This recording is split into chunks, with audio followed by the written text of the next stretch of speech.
আমার প্রিয় শিক্ষার্থীরা লক্ষ্য করুন, এখানে একটি ইংরেজি বাক্য নেওয়া আছে। বাক্যটি অপেক্ষাকৃত জটিল প্রক্রিয়ায় তৈরি। বলতে পারেন কেন? লক্ষ্য করুন, শুরুতেই দেওয়া আছে পাস্ট পার্টিসিপল। প্রশ্ন হলো এর অর্থ কি? এর অর্থটা দাঁড়ায় এইরকম: যোগাযোগ করা হলে। এখন আপনার আবারও প্রশ্ন তৈরি হলো যে এটা আসলে কার কাজ? কিভাবে এখানে তৈরি হয়েছে? কিভাবে আসলো? লক্ষ্য করুন, এখানে অর্থটা দাঁড়ায় এই যে এই যে ইয়ামিন হোসাইন তার সাথে যোগাযোগ করা হলে, যিনি আবার মূলত uh additional district magistrate of Cox's Bazar. মানে এখানে ইয়ামিন হোসাইন সম্পর্কে আবার এখানে তথ্য দেওয়া হয়েছে, অতিরিক্ত তথ্য। তিনি বলেন, অ্যাকশন হ্যাজ বিন টেকেন, তার মানে পদক্ষেপ নেওয়া হয়েছে, against a trader for selling essential items at high price.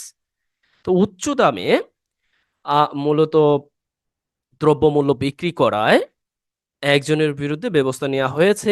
এই কথা কে বলেছেন? ইয়ামিন হোসাইন বলেছেন, যখন তার সাথে যোগাযোগ করা হয়।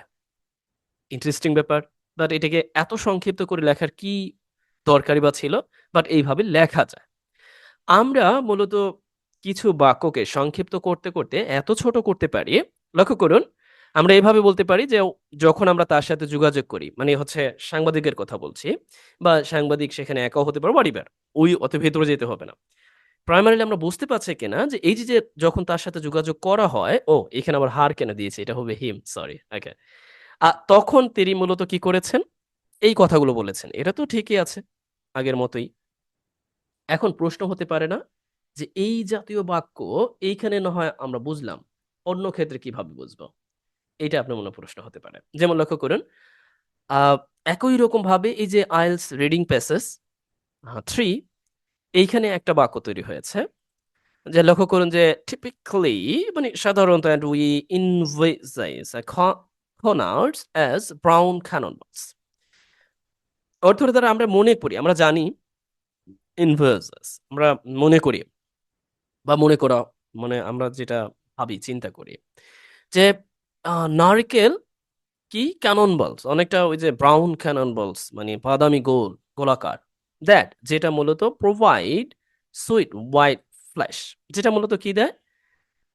ওই যে মাংসল যে অংশটা আছে, আমরা যাকে মিষ্টি সাদা শ্বাস বলে থাকি, সেটা দেয়। প্রশ্নটা হলো তাহলে এইটা কিভাবে এখানে তৈরি হয়েছে?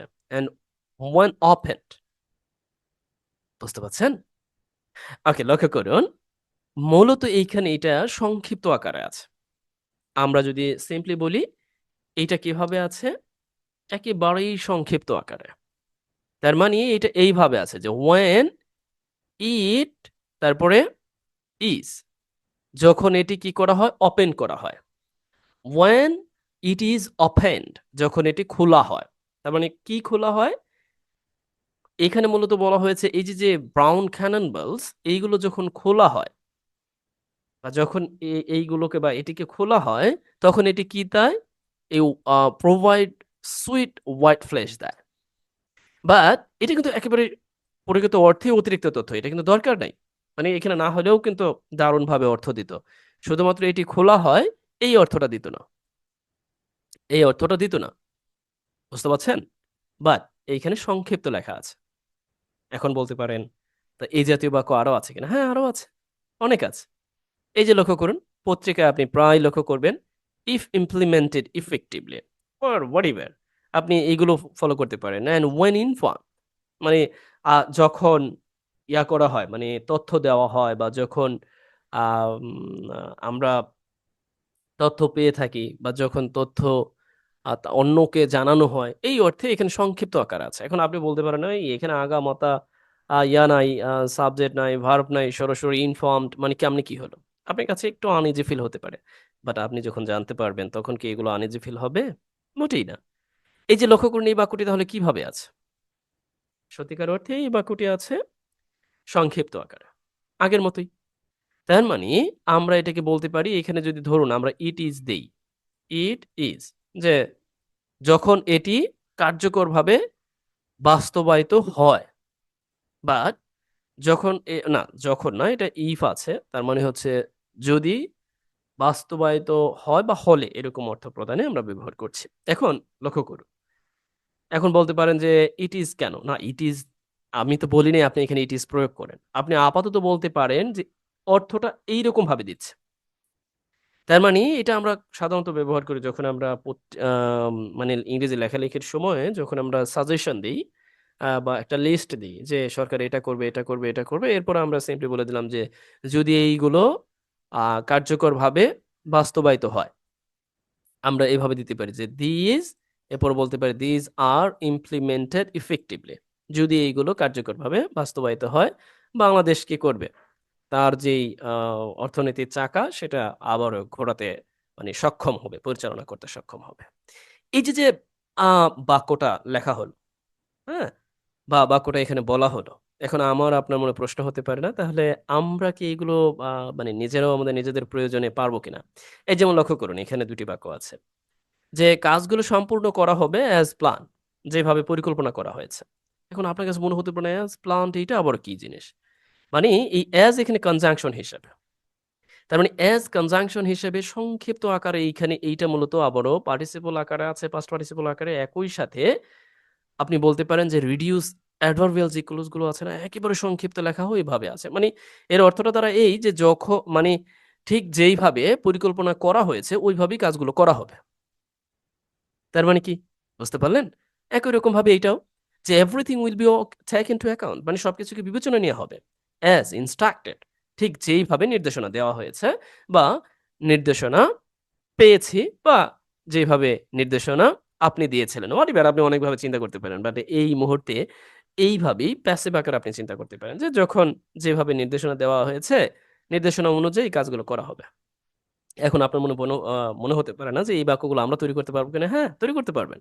যেমন ধরুন আপনাকে আমি বাড়ির কাজ হিসাবে এইটা দিচ্ছি যে সব দলিলপত্র অনুরোধ অনুযায়ী পর্যালোচনা করা হবে। আগে একটা কথা বলে নিই, যদি আপনি পূর্ববর্তী সময়ে পাস্ট পার্টিসিপল বা অ্যাডভার্বিয়াল ক্লজ সম্পর্কে সঠিকভাবে অবগত না থাকেন, তাহলে এই ক্লাসটা আপনার কাছে জটিল মনে হতে পারে। যদি খুব বেশি জটিল হয় তাহলে পূর্ববর্তী ক্লাসগুলো দেখতে পারেন। বিশেষ করে পাস্ট পার্টিসিপল বা পার্টিসিপল এর ক্লাসগুলো। তাতে করে আপনি বুঝতে পারবেন। তার মানে এই বাক্যটা কিন্তু আপনি করতে পারবেন। এই বাক্যের সাথে কোন বাক্যের মিল আছে জানেন? অনেকাংশেই এই বাক্যটির মিল আছে। তাহলে আপনি বাড়ির কাজ হিসাবে খুব সুন্দরভাবে এই অংশটা করে দিতে পারেন। এই একটি বাড়ির কাজ, আরেকটি বাড়ির কাজ আমি আপনাকে দিচ্ছি এইটা যে জানানো হলে কর্মকর্তা দ্রুত ব্যবস্থা নেন। এখন এইটা আপনি কিভাবে করবেন? দেখুন তো এইটার সাথে কোনটার মিল পান? এটার সাথে কিন্তু অনেকটা আপনি এইটার মিল পেতে পারেন। বা অনেকাংশে আপনি এইটার মিল পেতে পারেন। when informed তথ্য দেওয়া হলে। তার মানে আমরা লক্ষ্য করছি যে এই বাক্যগুলো মূলত প্যাসিভ আকারে থাকে। বাট এখানে সাবজেক্ট বলেন, ভার্ব বলেন এটাকে উঁচু রাখা হয়। এবং আল্টিমেটলি কাকে নির্দেশ করা হচ্ছে? প্যাসিভ আকারে আছে। মূলত আপনি যাকে সাবজেক্ট হিসেবে নিতে চাচ্ছেন, আমি ওই আলোচনায় যেতে চাচ্ছি না। মূল ব্যাপারটা হচ্ছে আপনি সিম্পলি বলতে পারেন ইট ইজ যে when it is informed বা আপনি আ এরকম বলতে পারেন যে যখন এই ম্যানেজারকে আ অবগত করা হয়। তার মানে এটাও বলতে পারেন যখন আমরা ম্যানেজারকে অবগত করি। এখন আপনার কাছে আরো জটিল মনে হতে পারে যদি আমি আরো ডিপলি আলোচনা করি। দয়া করে যদি আপনি মনে হয় যে না আপনি এই কমপ্লেক্সিটি বুঝতে পারেননি কমেন্টে অবগত করেন আরেকটি ভিডিও তৈরি করে দেব এটার উপরে। আর আপনার জন্য ইতিমধ্যে আমি কাজ দিয়েছি। আশা করছি আপনি খুব দ্রুতই কাজ দুটিকে করে দিবেন। আর নিজের ঢোল একটু নিজে পিটাই। তার মানে হচ্ছে যারা ঠিক এইরকমভাবে reading skill plus free hand English writing যেটাকে আমি সবচেয়ে গুরুত্ব দিয়ে থাকি। এই ব্যাপারগুলোকে ঠিক আমি যেভাবে মাত্র উপস্থাপন করলাম, যদিও এটা একটু তড়িৎ গতিতে এবং কি বুঝেন তো টিউটোরিয়াল ঠিক যেভাবে তৈরি করা হয় ওভাবে তড়িৎ গতিতে গিয়েছে। যাই হোক, এই ব্যাপারগুলোকে যদি আপনি দারুণভাবে আত্মস্থ করতে চান, একই সাথে লিখতে চান এবং স্পিকিং এর অংশেও আপনি একাডেমিকলি ব্যবহার করতে চান, তাহলে দয়া করে কমেন্ট বক্স দেখতে পারেন এবং আমার চলমান কোর্স, রেকর্ডেড এবং স্পেশাল কোর্স আমাদের এই ইউটিউব চ্যানেলের অধীনে মূলত আমিই পড়াই থাকি, আমি দিক নির্দেশনা দিয়ে থাকি। দয়া করে যোগাযোগ করতে পারেন। আজ এই পর্যন্তই। ভালো থাকুন আর আপনার কঠিন ইংরেজির সমস্যা দয়া করে আমার ইউটিউব চ্যানেলে দেওয়া ভিডিও দেখে সমাধান করে নিন।